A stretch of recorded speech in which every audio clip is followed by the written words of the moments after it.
Prospekt ERP proqramı təminatında istifadəçilərin, yəni sistemə daxil olub əməliyyat aparacaq şəxslərin dəvət edilməsi istifadəçilər bölməsindən həyata keçirilir. Burada mövcud istifadəçilərlə bağlı məlumatları görmək, onların sistemə daxil olma statuslarını izləmək və müvafiq olaraq düzəlişlər aparıb məhdudiyyətlər tətbiq etmək mümkündür.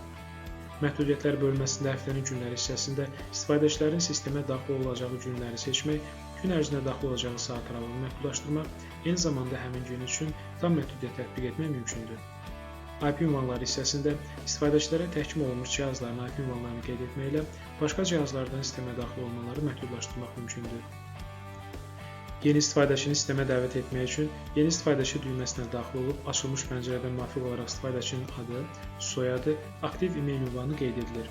İstifadəçi rolu təyin olunduqdan sonra dəvət göndər düyməsi aktivləşdirilir və yadda saxlanılır.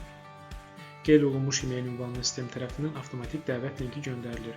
İstifadəçi dəvət linkinə daxil olmaqla özünə şifrə müəyyənləşdirir. Göndərilmiş dəvət linkinin qüvvədə olma müddəti 3 dəqiqə nəzərdə tutulub. Bu müddət ərzində şifrə təyin olunmasa, link qüvvədən düşmüş hesab olunur.